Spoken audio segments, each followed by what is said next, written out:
హైవేపై black colour range rover car దూసుకు వెళ్తుంది. నేను బిజినెస్ లో కుదురుకున్నా తర్వాత మిమ్మల్ని కలపాలని చాలా ప్రయత్నించాను. అందుకోసం మీ ఇంటికి కూడా వెళ్ళాను. కానీ అప్పటికే ఆ ఇల్లు వదిలేశారని తెలిసింది. అప్పట్నుండి మిమ్మల్ని కలవడానికి చెయ్యని ప్రయత్నం లేదు అంటూ కారు డ్రైవ్ చేస్తున్నాడు కేదార్. ఆ మాటలకి చిన్నగా నవ్వి ఆ చల్లని గాలిని ఆస్వాదిస్తూ, అవును, నేను ఇల్లు వదిలి 3 ఏళ్లయింది. మరి నీ సంగతేంటి? పూర్తిగా ఇక్కడికి షిఫ్ట్ అయ్యావా అని అడిగాడు. అవును సార్, పక్క రాష్ట్రంలో కూడా మన బ్రాంచెస్ ఉన్నా అటు ఇటు తిరుగుతూ మేనేజ్ చేస్తున్నా. నేను చేసిన హెల్ప్ కి నువ్వు ఈ పొజిషన్లో ఉన్నందుకు ఐఎమ్ సో హ్యాపీ అని అప్రిషియేట్ చేస్తూ అంటాడు సాగర్. ఆ రోజు మీ హెల్ప్ లేకపోతే నేను ఈ స్థాయిలో ఉండేవాణ్ణి కాదు. మీకు ఏ అవసరం వచ్చినా ఒక చిన్న మాట చెప్పండి సార్, నేను చూసుకుంటాను అని కృతజ్ఞతతో చెప్పాడు కేదార్. చిన్నగా నవ్విన సాగర్, మనం ఇప్పుడు ఈ నైట్ లో లాంగ్ రైడ్ చేస్తూ ఎక్కడికి వెళ్తున్నాం అంటాడు. మీకు మేనక గుర్తుందా సార్? తను కూడా నాలాగా మేనకా ఇంటర్నేషనల్ గ్రూప్ రన్ చేస్తుంది. 2 ఇయర్స్ క్రితం అనుకోకుండా కలిశాం. మాటల మధ్యలో తను కూడా మిమ్మల్ని కలవాలనుకుంటుందని చెప్పింది. తనకి మెసేజ్ చేశాను. ఆమె కూడా మిమ్మల్ని కలవాలని సంబరపడిపోతుంది అని చెప్పాడు. మేనక పేరు చెప్పగానే గతంలోకి వెళ్లాడు సాగర్. అసలు ఆమె ఇంత ఎత్తుకు ఎదుగుతుందని తను ఊహించలేదు. తన కంపెనీ బ్యూటీ ప్రొడక్ట్స్ కి మార్కెట్లో మంచి డిమాండ్ ఉంది. దేశంలో నెంబర్ 1 పొజిషన్లో ఉంది. కానీ దాని ఓనర్ తనకి తెలిసిన మేనక అని అనుకోలేదు. తనతో ఉన్న మెమరీని గుర్తుకు చేసుకున్నాడు సాగర్. కొన్ని రోజుల క్రితం సాగర్ పబ్కి వెళ్లి డ్రింక్ ఎంజాయ్ చేస్తాడు. మత్తులో ఉన్న సాగర్ బిల్ పే చేసి కార్డుని అక్కడే మర్చిపోయి వెళ్లిపోతాడు. అది గమనించిన అక్కడే పనిచేసే మేనక పరిగెత్తుకుంటూ బయటికి వచ్చింది. కానీ సాగర్ కార్ మూవ్ అవ్వడంతో ఎలాగైనా తనకి కార్డు ఇవ్వాలని పట్టుదలతో పరిగెత్తింది మేనక.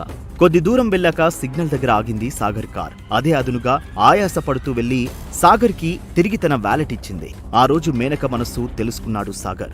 తను సొంత బిజినెస్ ని స్టార్ట్ చేయాలని తెలుసుకుని డబ్బులు అరేంజ్ చేశాడు. కానీ ఆ విషయాన్ని గుర్తుపెట్టుకోలేదు సాగర్. కానీ ఈ రోజు చేసిన హెల్ప్ మేనకా ఇంటర్నేషనల్ గ్రూప్ గా మారిందని ఇప్పుడే తెలిసింది.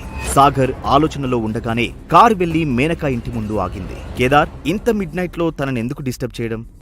మరోసారి కలుద్దాం. ఈ మూమెంట్ కోసం తను ఎప్పటి నుండో వెయిట్ చేస్తుంది. తన నిద్ర పాడవుతుందని నేను అనుకోను. వెళ్దాం పదండి అని కారు డోర్ ఓపెన్ చేశాడు కేదార్. హాల్ లోపలికి వెళ్ళగానే గ్రీక్ స్టిర్ ఇంటీరియర్ తో డెకరేట్ చేసిన హాల్ స్వాగతం పలికింది. కాస్ట్లీ బ్యూటీ ప్రొడక్ట్స్ తో హాల్ మొత్తం డెకరేట్ చేసి ఉంది. అక్కడ వీళ్ల కోసం వెయిట్ చేస్తున్న సర్వెంట్, మీరు కూర్చోండి సార్, మేడం మీకోసమే వెయిట్ చేస్తున్నారు అని పరుగులాంటి నడకతో ఇన్ఫార్మ్ చేయడానికి వెళ్ళాడు. డెకరేట్ చేసిన ప్రొడక్ట్స్ ని చూస్తున్న సాగర్ తో, అఖిల మేడం ఏం కావాలన్నా ఇక్కడే తీసుకోవచ్చు అని చెప్తుంటే, ఈ కంపెనీ మొత్తం మీదే, ఎవరు సార్ మిమ్మల్ని ఆపేది అంటూ అట్రాక్ట్ గొంతు వినిపించింది. అటువైపు చూశారు ఇద్దరు.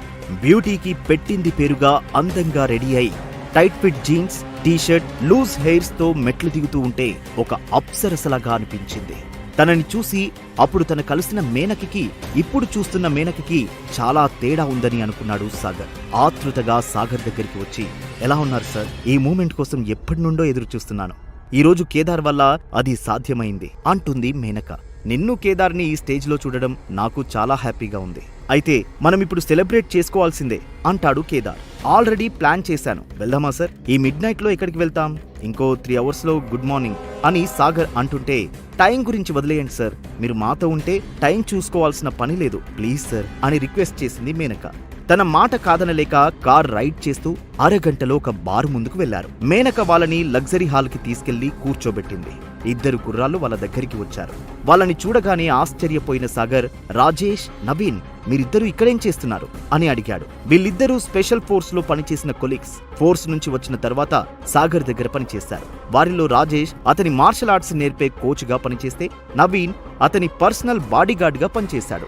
వాళ్ళిద్దరి ఆర్థిక పరిస్థితులు బాగోలేని టైంలో చాలా సార్లు హెల్ప్ చేశాడు. అందుకే వాళ్ళకి సాగర్ అంటే గౌరవం.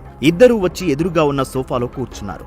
మిమ్మల్ని కలుద్దామని ఎన్నో ప్రయత్నాలు చేశాం, ఎక్కడెక్కడో వెతికాం, కానీ ఇదే ఊరిలో ఉంటారని అస్సలు ఊహించలేదు అని చెప్పాడు నవ్వి. మనమిలా బార్లో కలవాలని రాసిపెట్టి ఉంటే బయటెందుకు కలుస్తాను అని నవ్వుతూ అన్నాడు సాగర్. అందరూ నవ్వారు ఆ మాటకి. ఇప్పుడు మీరేం చేస్తున్నారు అని అడిగాడు సాగర్. రాజేష్ బాడీగార్డ్స్ సప్లై చేసే కంపెనీ రన్ చేస్తున్నాడు. అందులో యాక్టివ్ గా ఉండే అబ్బాయిలు మాత్రమే కాదు, అందమైన లేడీ బాడీగార్డ్స్ కూడా ఉన్నారు. అవసరమైతే మీరు తీసుకెళ్లొచ్చు అని సరదాగా అంది మేనక. చూడ్డానికి బాగుంటుంది, కానీ వాళ్ళకి నేను బాడీగార్డ్ అవ్వాల్సి వస్తుంది అని చెప్పడంతో అక్కడ ఉన్న వాళ్ళంతా నవ్వారు. మేనక ఇంకా కేదార్ ఇద్దరు కలిసి సాగర్ని లంచ్ టేబుల్ దగ్గరికి తీసుకెళ్లారు. వెయిటర్ ఇద్దరికి సర్వ్ చేశాక సాగర్ తినబోతుండగా, సార్ ఒక్క నిమిషం అన్న మేనక రెడ్ గుడ్డ కప్పిన మరో ట్రే తీసుకొచ్చి సాగర్ ముందు పెట్టింది. అర్థం కానట్టుగా సాగర్ కేదార్ వైపు చూసి ట్రేపై ఉన్న గుడ్డ తీశాడు. అందులో ఒక చిన్న బాక్స్ పెట్టి ఉంది. సార్, 4 ఏళ్ల క్రితం నేను సంపాదించిన అద్భుతమైన నిధి ఇది. అది మీకోసమే అని చెప్పాడు కేదార్. ఆ గిఫ్ట్ చూడకుండా దాన్ని తన వైపు నెట్టి, వద్దు కేదార్, నాకు నచ్చిన గిఫ్ట్ రాత్రే ఇచ్చారు కదా అని అన్నాడు. లేదు సార్, దీన్ని మీకు మాత్రమే ఇవ్వాలని డిసైడ్ అయ్యాను అని నచ్చజెప్తుంటే కేదార్ ఫోన్ రింగ్ అవడంతో లిఫ్ట్ చేశాడు. మరుక్షణంలో ఫేస్ ఎక్స్ప్రెషన్ మారిపోయాయి.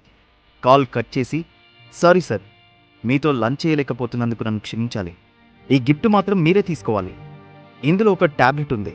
ఈ మధ్య మీరు వీక్గా కనిపిస్తున్నారు. అది మీరు తప్పకుండా తీసుకోవాలి అంటాడు. సరే, నేను తీసుకుంటాను. అర్జెంట్ పని అంటున్నావు, నువ్వెళ్ళు. మళ్ళీ మనం కలిసి భోజనం చేద్దాం అంటాడు సాగర్. ఆ మాటకి సంతోషించి అక్కడి నుండి వెళ్ళిపోయాడు కేదార్. లంచ్ అయ్యాక ఆఫీస్లో పని లేకపోవడంతో ఇంటికి వెళ్ళాడు సాగర్. ఆ బాక్స్ గుర్తుకు వచ్చి అది ఓపెన్ చేశాడు. ఒక ఘాటైన స్మెల్ అతని ముక్కుకు తాకినా 2 నిమిషాల్లో బాడీ తేలిక మారిన ఫీలింగ్ కూడా వచ్చింది. ఆ బాక్స్ మధ్యలో చాక్లెట్ ర్యాపర్లో ఉన్న ఒక టాబ్లెట్ కనిపించింది.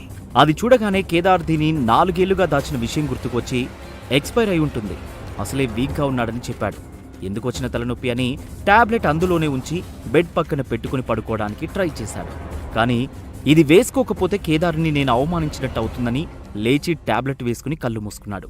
కానీ 2 నిమిషాల్లోనే అతని పొత్తి కడుపులో విపరీతమైన నొప్పి స్టార్ట్ అయి అన్ఈజీగా ఫీల్ అవుతూ మరుక్షణంలోనే స్పృహ కోల్పోయాడు. సాగర్ లేచేసరికి సాయంత్రమైంది. అప్పటికి ఆ గదిలో బ్యాడ్ స్మెల్ వస్తుండటంతో ముక్కు మూసుకుని లేచి నిల్చున్నాడు. ఎందుకో ఆ స్మెల్ తన నుండే వస్తుంది అని గమనించి తనను తను చూసుకున్నాడు. అప్పటికి అతను శరీరం యెల్లో కలర్లో ఉన్న జిగట ద్రవంతో నిండిపోయింది.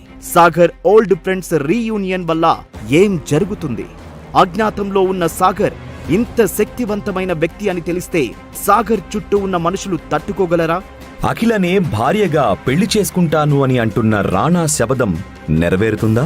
అఖిల కుటుంబాన్ని అవమానించడంతో, అవమాన భారంతో సాగర్ తీసుకోబోయే నిర్ణయాలు ఏంటి? సాగర్ అఖిల చేయి వదిలేస్తే అఖిల జీవితం ఏ మలుపులు తీసుకుంటుంది?